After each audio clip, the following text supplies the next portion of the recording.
welcome to the Nabeel Naqvi podcast.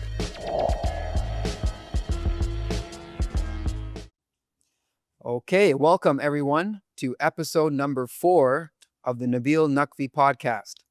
I'm super excited to have my great friend and longtime real estate agent, Ahsan Raza, on the podcast today. Thanks for I always get emotional. I always love having, my childhood friends from back in the day on the podcast because, it's just nice to see guys that I grew up with doing so well and, for us to come up like we did.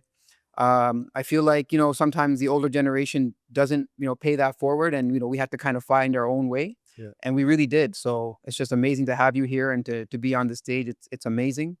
And hopefully, the idea is to pay it forward too for the younger the younger generation. So you've been doing this for over 11 years now, Ahsan. Yeah. And but before we get into the real estate market, we want to talk about some fun stuff and some stuff that we're really passionate about, which is sports. Number one, the Raptors. I want to get your Raptors take because you've been known to have some really strong takes that have been proven to be right. Controversial takes, but some that have been proven to be right too. Yeah. So the Raptors are sitting fourth, as we just checked, in the East. Do you think they have a realistic shot to come out of the East? That's where I'll say, like, actually just outright win the East and make it to the NBA Conference Finals. No. Okay. All right. Well, I like your honesty. Yeah. I think they're a great team. Brandon Ingram, obviously Scotty Barnes. But I think what they're missing, and this was a problem that we've always had in the past, except when Kawhi came, is the closer. We don't have a closer. If we get a closer, great point. At that point, we can consider ourselves contenders and have a chance to get out of the East. That's right. So Brandon Ingram hasn't shown you enough to prove that he's a bona fide day in, day out closer. Could put the ball in his hand at the last shot and he'll get you a basket.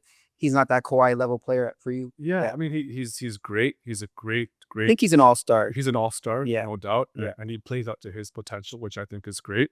But I think after that, there's always a level up. Yeah. And if you look at it, all the teams that have won championships, they've always had a bona fide closer. Yeah. Whether it's Kawhi, whether it's LeBron, whether it's Wemby if they win it, right? That's the kind of closers I'm looking at. So although I respect Ingram's game and even Scotty Barnes' game, I think when it comes to the clutch, especially in the playoffs, it's a different beast. Like, you know how it is, right? Absolutely. It's completely different. Absolutely. Yeah, I look at guys like, Quickly and, been playing better lately, but it's just, I don't think they have the pieces to really make that deep run. Yeah. Interesting trade. It's always fun to have trade rumors and stuff. Giannis, I think adding him to Scotty Barnes would be amazing, but the packages that they're looking for would be, pretty much our entire roster. That's, I think, if we were to get Giannis, that's the kind of close. That changes the game. That changes the game. You're a bona fide contender. Even if, let's say, they traded Brandon Ingram for Giannis and a few picks, I would say that would be worth it. I know a lot of guys were saying, I was listening to the news as well, it's like, if you get up Ingram or Scotty Barnes, you put in Giannis, then really you're kind of losing one player for another player. Correct. But I think what the ceiling with Giannis is much higher than Brandon Ingram. So yes, you are losing an all-star, but you're getting a first-time all-star first-time Hall of Fame ballot player. Absolutely. And that alone will make a difference. So I think if they were to pull that trigger, that's going to give them probably contenders. But the problem is that, will Giannis stay afterwards? Yes, that's we have right. a wide situation where, like, yeah, it's a rental player. He needs to sign an extension. So if you were to sign an extension, if you actually listen to us, sign the extension. Masai is not here, but I'm telling you, Bobby Webster is the guy. He was trained by Masai, and you'll be in good hands. Trust me. That's right. Ahsan's going to be at the game, scouting it on Sunday, scouting all the Raptors players. And we're going to get some updated thoughts from you after that. Man. Definitely. So just transitioning into the rest of our podcast, and we talked about this before in the past. And, as I said, both you and I have worked very hard to get to where we are and persevered, been through struggles. And we've drawn a lot of this from our background in sports. We both played sports from a young age, hockey, basketball, football. And for me, it taught me that resilience, right? That once you get knocked down, you get back up no matter what. You get knocked down, you get back up. You get knocked down 5 times, you get back up 6 times, right? So that's how it was for me in my career. I didn't even get into any law schools here in Canada. I applied to every single law school, wasn't able to get in, but that didn't stop me from becoming a lawyer, right? I found other avenues and lo and behold, I was able to do it. So I just wanted to get your thoughts on that. Like, how has sports played a role in you becoming where you are in terms of your personal and your professional life? Well, before I answer, I just want to say, I mean, thank you again for having me here. Like, this is, I'm to think we'd be here 30 years later and talking like this. This is pretty impressive, 30 years, brother. you know. 30 years. But I Yeah. mean, you and I know sports has been like our lives, Yeah. since Since we're 10 years council. old. That's what brought the whole council Yeah, crew together, I yeah. feel. NHL hockey for those old heads Yeah. remember. Yeah. I remember Playing outdoors. as outdoors, and Nabeel was an all-star caliber goalie at the time. I I was was a just, goalie, a fat goalie, you know, like I was a good. fringe forward, but I do remember we won a championship against you guys one time. Yeah. So that was fun. Yeah. Should remember that, but I Yeah. remember. Yeah. But sports in general, man. And we developed some crazy players too. Hisham, Coach, Daha. Those are all council guys, amazing you players, know, still play to this day. world class. But for me, sports taught me everything about life in general in terms of resiliency and failure. I was listening to a quote today, and it was really interesting. The guy said, don't let success get to your head, but don't let failure get to your heart. Wow. And what that means is that when you're winning, be humble after it. But when you're losing, don't lose your confidence. And I think that's part and parcel with sports, especially basketball and hockey. There's been times where I've lost, I've won. There's been a time where I thought I was the best and I was humbled. Yes. And that was a lesson to me in life in general. And so now when you do face failures, you understand that it's temporary. But now what do you do afterwards? As you said it, resiliency. That's where the actual win happens. And if you can be resilient when you fall, I feel that step is a lot more successful than the actual win itself. Right, right. That's amazing. Man, then that's powerful and a great segue transition into our discussion on the real estate market, because I feel like it is that time where people are going Elbows through up. it. People are going through it, elbows up. You know, the young generation, the older generation, everyone in between. It's tough right now. People are being told to not spend money, to don't buy. And a lot of people are kind of very sad and depressed, to be honest, because they want to buy, they want to get into the market, but they're being told not to. Yeah. How are you dealing with this? How are you coaching people and kind of, I guess, being a bit of a therapist for these people at this time? It's Your honestly clients. like sometimes the role that you and I play, it's not always a real estate and a lawyer. It's also a counselor. It's a therapist, right? It's an advisor. It's a friend. And this comes part and parcel of the job. But as someone who deals with people on a regular basis and talks to people on a regular basis, I find that it's very important to get the right advice. The problem is, Nabeel, is that a lot of times people read the news and headlines and influencers, and that dictates what they're going to do. Yes, more so these days. These days, It's like exactly. 10x, It's ridiculous. And what I always say is go back to the basics. Don't listen to all the news that you hear online. Sometimes what happens is you'll listen to an influencer say it's a bad time to buy or sell and the market's going to crash. But the problem is, like, what is your situation like? right. If you have the money and the capital and you want to stop renting and you're living in the basement with 3 kids and you're sacrificing that situation for your family because you think the market's going to tank, then I'm sorry, you're already failing at that point. Upgrade, whether it's a buy or a rental, time to upgrade and get out there and listen to advisors, influencers, not influencers, advisors or real estate agents. Yeah. At the same time, we're also at fault, our industry, where we also create a lot of FOMO. Absolutely. And I think that's the other end of it, where our people create FOMO, and then we also scare the buyers by saying, if you don't buy now, you're screwed. That's right. And I always say, stop listening to people that always have an ulterior motive. Listen to a balanced approach. And I think when you know it's time to buy, you buy. If it's not the right time, you don't. In the midst of everything, you don't need to stress out. You don't need to get depressed. It's a journey. It's a step-by-step process. Bro, I didn't buy my first house until I was 8 years into the real estate industry. Wow. And people would always ask me, do you have a house? I was like, yeah, but it was my parents' house. It's Right. not my house.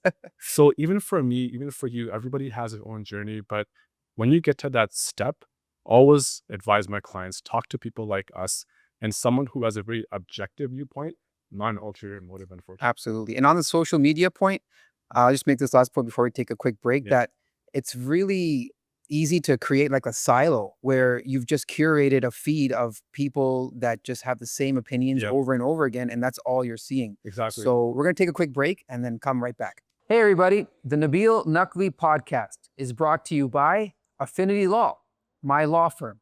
We're a full service firm, which means if it touches your life, we probably cover it. Buying or selling a home, you already know. Our real estate team makes sure you're protected. Running a business, our corporate lawyers help you grow with confidence. If you're injured in an accident, we'll fight to get you compensated with our best personal injury lawyers. Facing workplace issues, our employment lawyers are on your side.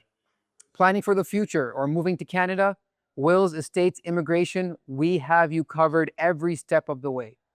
At Affinity Law, you don't just get a lawyer, you get a team that protects your interests across every part of your life and business. Affinity Law, full service, no nonsense. Now let's get into the show. Okay, now it's time for everyone's favorite segment, Real Estate Life Advice, where listeners and avid fans write in with their emails to get life advice from us, and it's related to real estate. And, we're in the real estate market. So just going to get right into it. If you have any questions, you can send them by DM, direct message them onto our Instagram, affinitylaw_real estate. So number one, I'm 23, newly married. Demetrius is his name. And a few months into a role as a content strategist and performance marketer at a regional digital media company. It's a solid early opportunity, but it's also in a secondary market, and my long-term goal is to move into a bigger role in a larger platform. Realistically, meaning I will change companies and cities a few times over the next few years. My wife has a stable, high-earning corporate job. Together, we make about $190,000 a year. Our lease is coming up soon, and she really wants to buy a house. The women, they want the house. In her mind, it's about locking something in early, building equity, and not feeling like we're wasting money on rent. Here's where I'm stuck. I'm not convinced I'll be in this city long enough for buying a house to actually make sense, especially this early in my career. I worry that owning a place would tie us to a market at a time when flexibility might be the most important thing I have. At the same time, I don't want to feel like I'm asking my wife to put her goals on hold because of my uncertainty. So the question is, at this stage of life, how do you balance the freedom you need to chase your career growth, especially in a field where mobility matters, against the pressure to buy a home early and create stability? That's a very common situation, actually. Yeah. But it's We might not be able to solve your question, answer Yeah. problems here, but we're going to give you some good advice. Yeah, no, I understand. I mean, I've had clients in that situation, so I know what Demetrius is referring to. Yeah. I think it's a matter of, number one, affordability and certainty. So let's talk about certainty first. I think what Demetrius is saying is that he's not really certain where his job is going to land in a couple of years. My opinion is that if you don't have the certainty as to where you're going to be going, in the short run, it might be better to rent right now. Yeah. That's where I'm leaning, honestly. And Much as you're... and I'm a realtor. Yeah, It's like, it's always a good time to buy. I know it's not, but as a realtor, I'm looking at you and your situation, and I would advise probably rent for the next 6 to 12 months. In the event that you do get some certainty in your career and in your life, I would recommend at that point start making the move. However, in the next 6 to 12 months, what I would recommend is start saving more capital. Because if you save more capital, you can put more down payment. And if you put more down payment, you can get a lesser mortgage and qualify for more when you are ready to buy. So talk to your wife, buy her some flowers, take her out to dinner. Flowers, huh? That Flowers, works. Yeah, roses. Yeah, And, okay. honey, I need to talk to you. How about we put together a game plan? We do want to buy a house, but I think until I get some certainty as to where my career is heading, then let's make that move. But in the meantime, both of us, let's work hard and save. And we will get to that point eventually. Just don't make it 10 years. I mean, you got to make it sooner. You got to make her happy too. But I would say have a game plan and think short term and also think long term at the end of the day as well. Yeah, absolutely. I'll even say it a bit more harsher than you, because that at this stage in your career, like if you're just starting off, do not buy a house. I mean, I would recommend not buying a house, continue renting. And when things settle down for you and you know where you're going to be living and you have your job, then you look at buying. Yeah. Like you said, 8 years. Yeah. You know, for myself, it was around the same 6, Yeah, 7 years exactly. before we bought a house. Everybody has their time, right? This guy's just starting off. And that's a great career, right? And I'm Yeah. sure his income is going to grow as Yep. well, which will put him in a better position to buy down the road. Yeah. So Demetrius, hopefully we answered your question, and feel free to reach out to us if you want further advice. Okay, we have time for one more. You good for that? Yeah. That was a good one. No name here, so I'll just get right into it. My grandparents left a house in a trust to 6 grandchildren, 1/6 ownership each. It's an older home near downtown Toronto with foundation issues. Ooh. And the real value is the land. 4 of us want to sell now. 2 of my sisters want to buy the rest of us out and keep it as a rental. Seems kind of cute. My cousins and I would rather take the money, avoid the repair risk, and use our share to buy something of our own. My sisters see this as a chance to get an investment property below market value, and they're in a better position financially to take that risk. The problem is price. We want something close to true market value. They're saying they can only buy us out at the appraisal number, which, as you know, comes in very low, especially these days. And things have gotten tense, and there's pressure to keep it in the family, even though that would mean leaving a lot of money on the table. So the question is, when family inherits property and there's a split between selling and keeping it, how do you balance fairness, money? I guess what they're saying is, what should we do? And, what's reasonable and fair in the situation? Just some advice, opinions, basically. Yeah. I mean, I've seen families, unfortunately broken apart because of properties and money. Yes. And they'll use family to manipulate you too. Some people in the family will say, well, this and that. I mean, I saw Rashida's podcast on your show last time. She had a good answer, which I'm going to copy, where she said it's always good to work things out amicably first. Yeah. So I would say, first and foremost, and it's easier said than done, you want to talk to the family and your siblings and try to work something out amicably. Explain to them that the appraisal value is a lot lower than what the actual value is. And maybe you do take a haircut on what the value of the property is, but something where there's a sweet spot that you guys can both agree on. So if there's a way to work that out, that would be great, because if you can get that capital and it helps you buy something down the road below market value, it's going to help you in your life. And it's unfortunate that sometimes when inheritance is given down, there's no steps as to how to optimize that if, let's say, a situation comes around, but you'd probably know better on how that works.